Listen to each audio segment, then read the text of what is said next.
안녕하세요. 가끔 이곳에서 나만큼 속 터지는 사람들도 많구나 하며 위안을 얻곤 합니다. 최근에 시어머니와 시누이들이 저를 힘들게 하는데 그 이야기를 이렇게 말해볼까 합니다. 저는 중1, 초등 3학년 엄마고요. 직장을 다니며 시어머니와 함께 살고 있습니다. 5년 전 시아버님이 돌아가시면서 아들이 남편뿐이고 시누이 3명이 엄마를 꼭 모셨으면 하는 부탁에 모시기 시작했습니다. 그때 시어머니 연세가 68세였어요. 1년 전 제가 유방암 수술을 했습니다. 건강검진 갔다가 정밀검사를 해보라는 말을 했더니 유방암 초기 진단을 받았어요. 큰애 낳고 다니던 직장을 사직하고 부랴부랴 수술했어요. 항암 치료도 이래 받았습니다. 안 받아도 된다는 걸 제가 우겨서 받았어요. 애들이 어린데 내가 잘못되면 안 된다는 생각에 꼭 받겠다고 해서 항암 1회 했네요. 그리고 6개월 후, 그러니까 지금으로부터 6개월 전 다시 사직했던 직장으로 출근했습니다. 자리가 나서 전에 부소장님이 추천해주신 덕분에 입사했어요.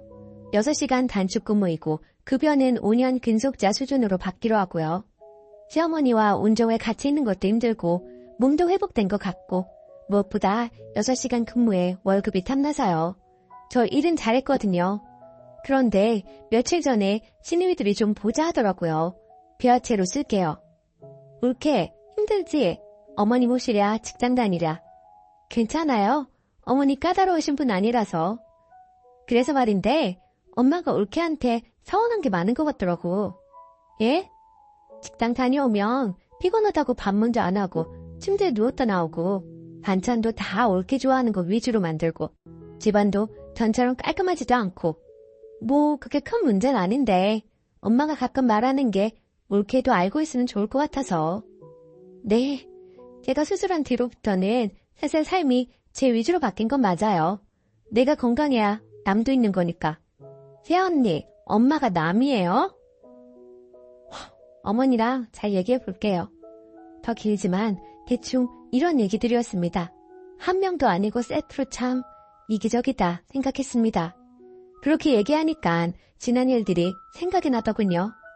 결혼할 때 전셋집을 2천만 원을 보태주었어요. 시댁에서 3년 후 4천만 원을 달라하더군요. 우리 전셋집 비용을 대출로 해서 해줬는데 너무 부담된다고 갚아달라고요. 나머지 2천만 원은 이리저리 썼는데 갚기가 어렵다고 너희는 둘이 보니 갚기가 수월하지 않겠냐고요. 그 상황을 못 이겨 해드렸습니다. 알고 지냈어요. 시아버님 돌아가시고 시어머니 모시게 되니 사시던 집이 나왔습니다. 사촌 대출한 그 집이요. 전 당연히 어머니를 모시니까 어머니랑 아들 명의로 옮길 거라 생각했습니다. 물론 집 때문에 시어머니를 모신 건 절대 아닙니다. 그런데 시누들이 엄마 명의로 밀어붙였습니다. 그냥 그리했어요. 좋은 게 좋다고. 그런데 좀 있다가 그 집을 팔잡니다. 팔아서 4등분 하잖아요. 올케한테 말할 필요는 없지만 그래도 서운해할까봐 말하는 거야. 땡땡이 다 주려 해도 다 남편들이 있으니까 눈치 보여서 땡땡이 다 주지는 못해. 똑같이 나눠오는 걸로 알고 있어. 그건 상관없는데 어머니 아프시고 할 수도 있는데 여비를 남겨야 하지 않을까요? 엄마 아프시면 그때 얘기하면 되잖아. 그래도 어머니 모시고 하면 사실 반은 땡땡 아범한테 줘야 하지 않나요? 새언니, 오빠는 대학원까지 공부했어요. 진짜 돈 많이 들었다고요. 그 덕에 새언니도 어깨 힘주고 살잖아요. 뭔 어깨에 힘을 주고 산다는 건지. 항암 치료할 때 방사능이 몸에서 나오니까 애들은 일주일 정도 옆에 못 오게 합니다. 그래서 제가 모텔에서 일주일 지내겠다고 했어요. 시어머니 그래라 하시더군요. 항암하고 모텔에 가려 하는데 친정엄마가 와서는 집으로 가자고. 친정이 있는데 네가 왜 모텔에 가느냐고 하시네요. 친정에서 일주일 있다가 집에 오니 시어머니 안 계시네요. 시누들이 방사능 나온다고 데리고 여행 갔어요. 지금 생각해도 열받네요. 시어머니와 얘기를 했습니다. 독하게. 어머니, 자꾸 어머니가 조금 서운하신 걸로 시누들한테 얘기하면 서로 힘들어져요.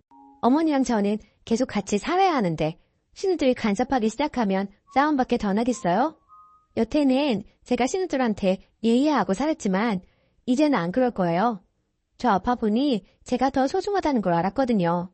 사실 태어날 때 순서 있어도 떠날 때 순서 있나요? 너 왜 이리 못됐냐? 내가 딸들한테 푸념도 못하냐? 내가 이 집 신모냐? 나 엄연히 네 시어머니다. 어머니 그런 생각이시면 저 어머니랑 못 삽니다.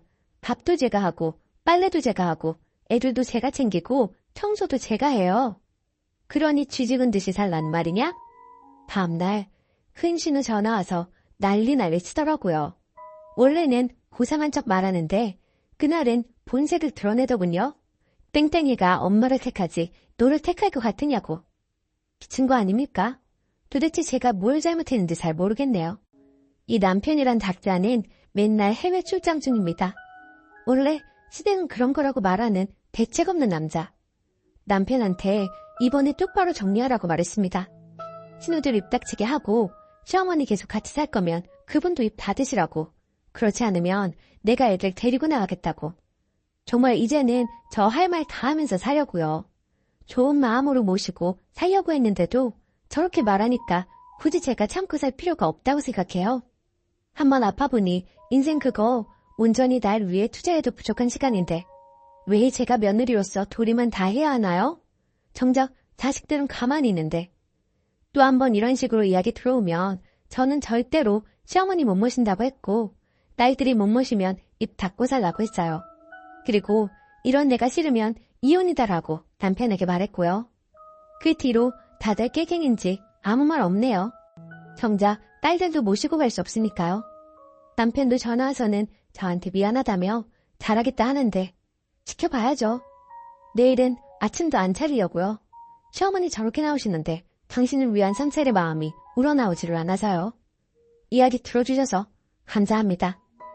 삐끗. 님, 잘못하면 죽을 뻔했잖아요.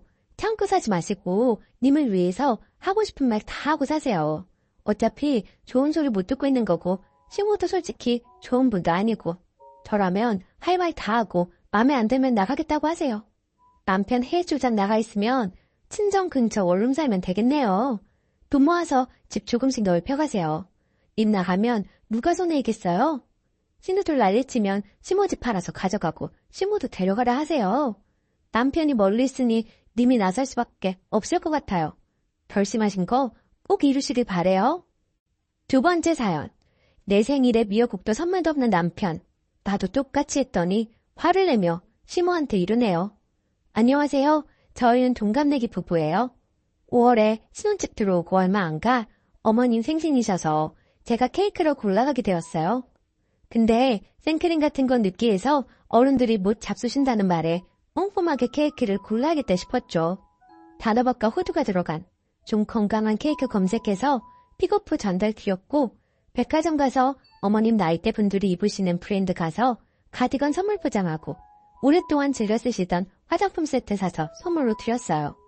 신혼집 입주 후 들어갈 돈이 많아서 좀 빠듯하긴 했어도 결혼 후 처음 맞는 가족 생일이다 보니 더 신경 쓰고 싶었고 잘해드리고 싶어서 제 입장에서는 욕심냈어요. 남편도 그거 알고 제게 정말 고마워했고요. 그런데 문제는 이 이후예요. 어머님 생신 그 다음 달은 바로 제 생일이었는데 생일 축하한다는 연락이나 케이크 같은 거 전달받은 적 일절 없었어요. 하다못해 외식하자는 말도 없었고 남편도 그 부분은 그냥 넘어가는 눈치길래 용돈이며 케이크며 바라진 않았지만 그래도 좀 섭섭하더라고요. 어머님은 내 생일인 거 모르셔? 축하한다는 말도 없으시네? 했더니 아침에 통화했는데 알겠다 해놓고 연락 없는 거 보면 바쁜 것 같다고 말하더라고요. 처음엔 그렇게나 바쁘신가 하고 알겠다 하고 넘어갔는데 저는 당사자니 그렇다 쳐도 남편의 저 미지근한 태도가 너무 상처였어요. 그런 줄 알면 자기라도 아침에 미역국 끓여주던지 축하한단 말을 해주던지 남편조차 제 생일에 어떤 리액션도 없더라고요. 시간은 지나가고 덩달아 제 생일도 끝나가는 거 보니 너무 열이 올라서 지갑이랑 핸드폰 들고 친정 가서 부모님이랑 맛있는 거 먹고 하룻밤 자고 왔어요. 생일이 뭐 별거냐 하는 사람 중 하나였는데 막상 결혼하고 기본적인 축하도 못 받으니 매우 섭섭하더라고요. 한동안 저희 섭섭한 마음이 꽤 오래갔죠. 그리고 2달 후 이번에 남편 생일이 다가오는데요. 어쩜 제 생일에는 이런 방구 하나 없던 시부모님께서 남편 생일이 다가오니 매일매일 안부전화 핑계대고 연락하시네요. 물론 저한테 말고 제 남편한테요. 너 뭐 먹고 싶니? 생일 때 해줄게. 말만 해라. 용돈은 얼마 줄까? 등등의 말들. 남편도 듣는 제가 생일을 최악으로 맞은 거 아니까 제 눈치 살살 보면서 절 피해 전화 받았고요. 그것도 꼴보기 싫고 시부모님 태도도 너무 알량해서 싫고 이 집 공기도 싫고 그러네요. 친구들은 내 생일 때처럼 그냥 넌 친정 부모님께 가서 푹 쉬라고 하던데 진짜 맘 같아서는 확 그래버릴까 싶고 또 한편으로는 어디까지 안 놔두고 보자 싶고 또 결혼하고 첫 남편 생일인데 그래도 미역국은 끓여줘야 하는 거 아닌가 싶고 똑같은 사람 되는 게 맞는 건가 싶어서 속은 뒤죽박죽이고 화는 들끓고 그래요. 다시 생각해도 너무 어처구니가 없네요. 저 사실 제 생일이 너무너무 최악인데다 상처받아서 문득 집안일 하다가도 울고 조용히 책 읽다가도 울고 그래요. 진짜 별거 아닌 것 같은데 고작 뭐 이런 걸로 눈물이 나나 싶고 그렇거든요. 그걸 남편이 옆에서 봐서 안절부절 거리고 더더욱 제 눈치 보고 그래요. 어차피 내 생일에 미역국 못 받아먹는 거 저도 똑같이 안 끓이고 할까요? 아직 친정 부모님께 말씀 못 드렸어요. 부모님께서 이 사실 아는 게 불효하는 느낌이어서 입도 못 댔어요. 저번에 왜 집에 왔느냐고 그러시길래 그냥 생일에 엄마 밥 먹고 싶었다고 둘러댔는데 이거 쓰는데 왜 이렇게 눈물이 나죠? 아무튼 저 남편 생일날 차려주는 거 싫어요. 안 차려줘도 되는 거 맞죠? 후기. 사실 글 쓰고도 이게 뭔 바보 같은 소린가. 그냥 넋두리 풀었다고 생각하자 하고 넘겼어요. 오늘 보니 많은 분이 저를 혼내고 있으셔서 깜짝 놀랐습니다. 지능이 딸리니 호곤이 보니 요거 엄청나게 먹은 거 보고 정신 차렸어요. 제 부모님 두 분 다 건강하게 살아계시고 절 지켜주시는데 왜 바보같이 말 안 하면 모를 거라 생각했는지 아직 철부지네요. 조언해 주신 대로 부모님께 이번 일 자초지종을 말씀드렸어요. 부모님께선 이미 사돈생신 챙겨드린 건 하고자 했던 네 마음이었으니 그 마음 곱게 잘 빚어드렸다고 생각하고 잊어버리는 게 첫 번째라 하셨고 또 내년 사돈생신이 돌아올 때쯤 일정 맞춰 가족 여행이나 가자고 하셨어요. 그리고 안 그래도 바로 다음 주가 남편 생일인데 그때 집으로 건너오라고 하시네요. 안 그러셔도 되는데 부모님께서 미리 남편 생일 선물로 사놓으셨나 봐요. 선물 이야기할 겸 겸사겸사 남편에게 제 생일에 있었던 일을 꺼낼까 말까 둘이서 머리밭대고 고민했지 뭐니 하면서 말씀하셨는데 그냥 울기만 바빴어요. 저 자신이 너무 한심스럽고 미련하고 답답해서요. 남편 생일상은 일절 안 차릴 거예요. 그 다음도 없고요. 외식도 안 할 거고 제 부모님께서 사이생일 축하한단 말도 없을 겁니다. 물론 저도 생일 축하한단 말도 일절 안 꺼낼 거예요.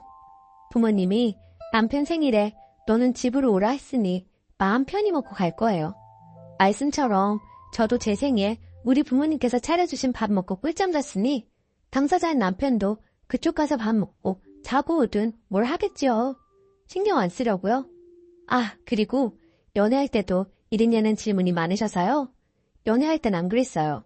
12시 땡 하자마자 축하 카톡에 케이크에 비싼 데는 아니더라도 좋아하고 자주 가던 단골집에서 맛있는 거 먹고 하하호호 서로 고맙다 하면서 손잡고 집에 오곤 했네요. 이런 취급 당했는데 정말 결혼을 왜 했나 모르겠어요. 최종.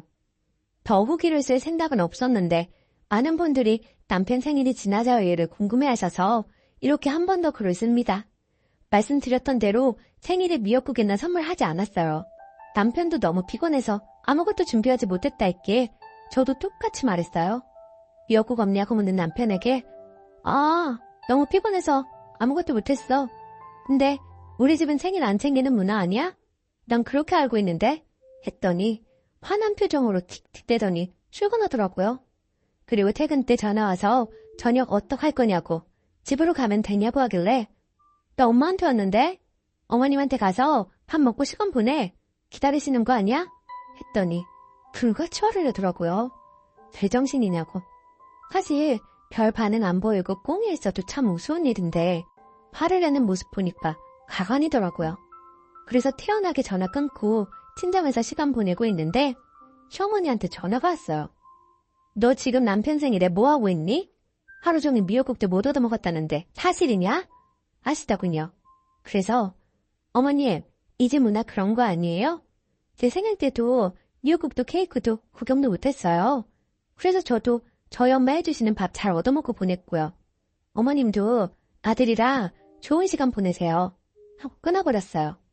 저렇게 저한테 전화할 용기가 어디서 나시는 걸까요? 저 안 그래도 그 일이 안 잊혀져서 문득문득 서글픈데 자기 생일에는 대단한 걸 바라는 남편이나 또 그걸 저한테 탓하는 시어머니 보고 정신이 번쩍 차려졌어요. 당장 친정엄마한테 이혼한다고 했고 남편한테도 이혼하자 했네요. 진짜 매년 돌아올 제 생일에 이런 기억 안겨준 저 인간이라면 더는 살 수 없을 것 같아서요. 행복해야 되는 날에 맨날 눈물 흘리기 뻔하기에 이렇게 이혼 결심하게 되네요. 부디 응원해주세요. 감사합니다. 백불. 아니 남편도 축하한단 말도 없고 케이크나 외식도 없었어요? 남편과 단둘이셔도요? 시부모는 그렇다 쳐도 남편은 뭐 하는 거? 결혼하면 더 잘해줘야지. 이번 일 남편이고 시부모고 하는데 봐봐요.